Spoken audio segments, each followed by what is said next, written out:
parmi ces éclaireurs, parmi celles et ceux qui s'aventurent sur les territoires numériques et qui bravent la tempête, nous ne pouvions rêver mieux, Madame la Vice-présidente, que de vous compter parmi nous aujourd'hui.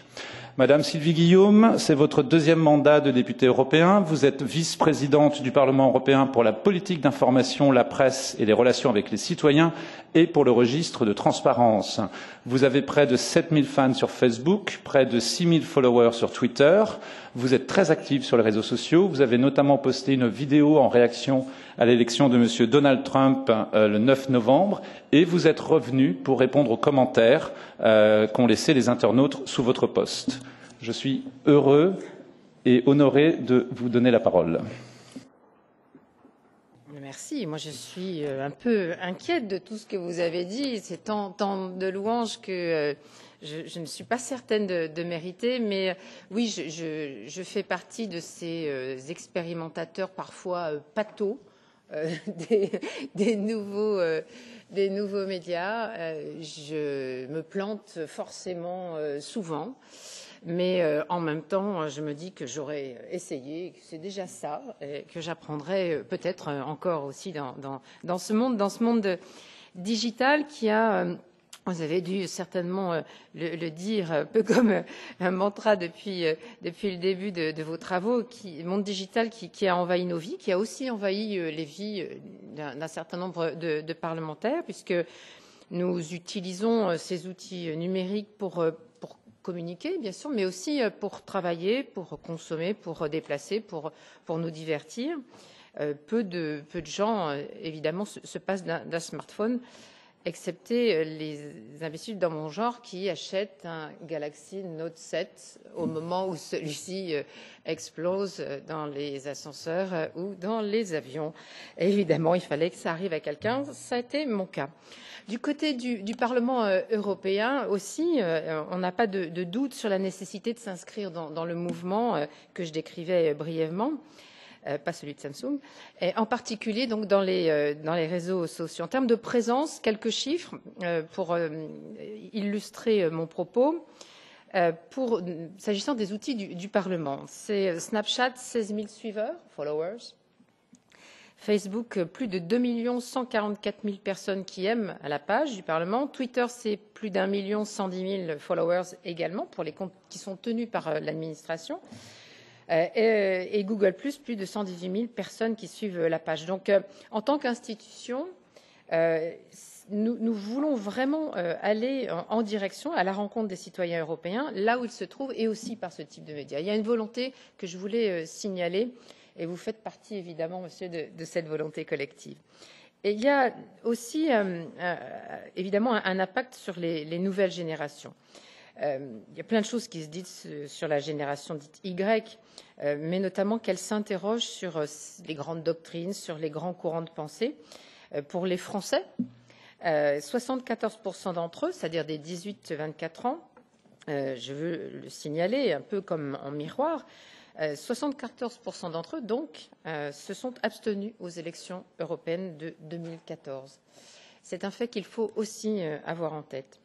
Cette génération, elle est ouverte sur le monde. Elle est ouverte sur le monde par la facilité des moyens de communication, de transport. Elle est connue pour zapper beaucoup d'un moyen de communication à un autre, et on ne va pas lui reprocher cela. Zapper d'un contact à un autre, d'un pays à un autre, et cela non plus, on ne peut pas lui reprocher. L'instantanéité, c'est souvent ce qui caractérise cette génération, quand même avec une certaine distinction avec les précédentes, par rapport à votre propos initial.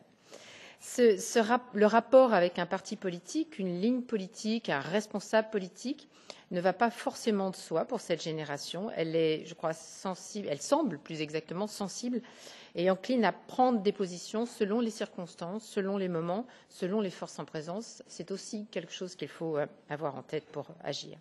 En fait, d'une certaine manière, ce qui est frappant, c'est que beaucoup des jeunes s'intéressent à la politique. Mais il montre aussi beaucoup de soucis pour ce qui est du vivre ensemble et donc pour ce qui est le politique dans un sens plus large. Et le bénévolat, l'engagement a le vent en poupe. Donc, on considère aussi au Parlement européen, parmi les parlementaires, que les réseaux sociaux sont une opportunité.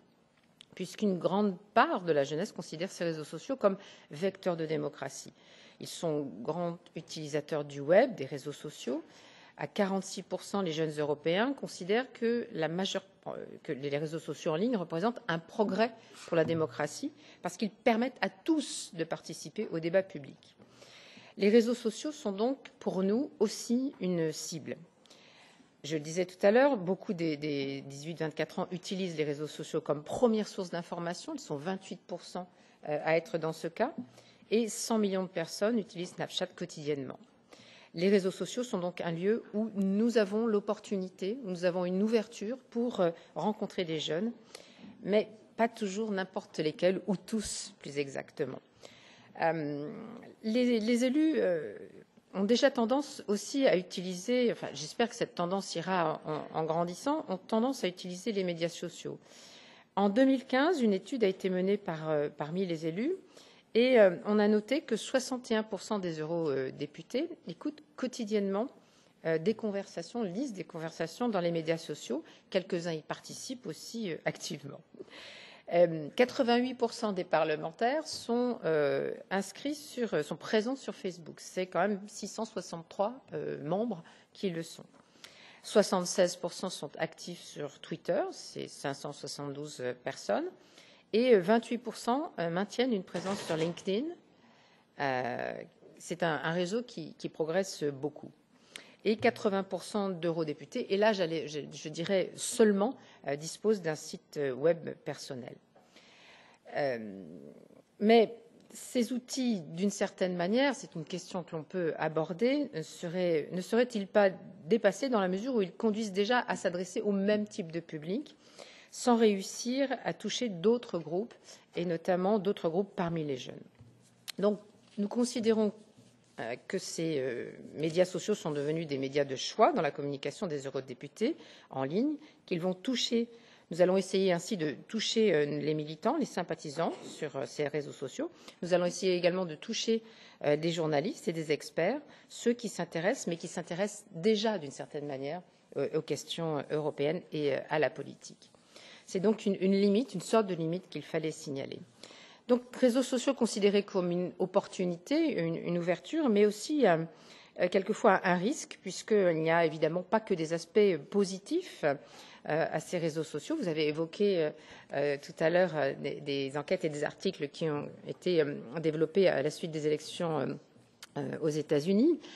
On décèle, je crois quand même, un certain nombre de dérives dans ces réseaux sociaux, dans les médias sociaux, et notamment dans l'exploitation qui est faite quelquefois du dialogue avec un certain nombre de segments de population.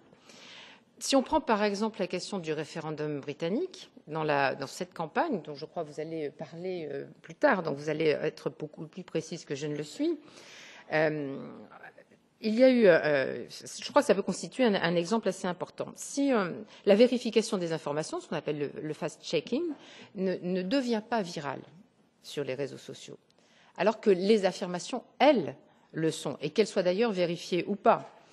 Donc, il y a une distorsion entre le fait et la vérification du fait qui existe. Par exemple, un des arguments de base de la campagne du Leave, qui a été développé par un certain nombre de nos collègues en Grande-Bretagne, selon laquelle la sortie du Royaume-Uni de l'Union permettrait directement d'attribuer 350 millions de livres hebdomadaires aux services de santé publique. Vous avez tous entendu cela.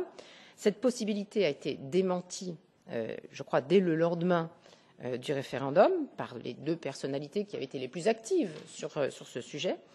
Mais, et d'ailleurs, des chiffres inverses ont été produits, mais on n'a pas entendu, on peu entendu parler de cette infirmation, en tout cas pas de la même manière que l'affirmation initiale avait eu lieu. Donc je crois que ce sont des choses sur lesquelles il faut porter notre attention, qu'il faut nommer pour pouvoir être conscient aussi d'un certain nombre de risques. Je vais finir mon propos plus sous forme de questions en m'excusant préalablement de mon absence au moment où je tenterai peut-être d'y répondre dans vos conférences ou dans les moments à venir, mais je voulais par cet intermédiaire de questions, vous dire aussi ce travail de recherche que nous continuons à mener ici dans notre institution. Et ces questions, elles tournent par exemple autour de cette manière, comment est-ce que nous allons pouvoir faire en sorte que les élus se rapprochent des citoyens, que ce rapprochement des citoyens avec les élus soit réellement crédible. Comment est-ce que nous pouvons faire et par quel biais nous pouvons faire en sorte que cet engouement vis-à-vis des médias sociaux soit plus conscient, plus élaboré dans nos futures pratiques? Comment nous allons faire en sorte de capter ces publics, notamment les jeunes, sur les sujets complexes que nous abordons et comment nous allons faire en sorte de les rendre un peu plus sexy, un peu plus excitants que la moyenne d'entre eux ne révèle.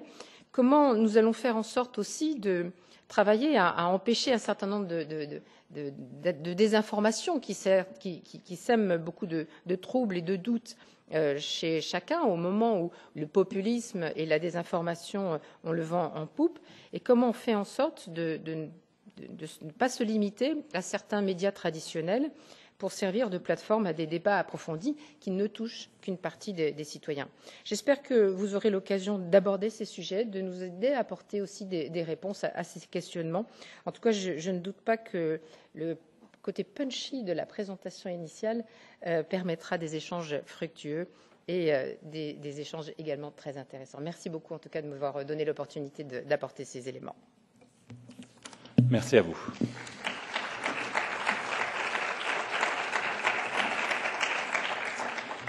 This morning we'll have three extremely interesting. Ce matin, nous aurons 3 panels très intéressants et j'aimerais par avance remercier tous les intervenants qui viennent de loin pour cette conférence. Quelques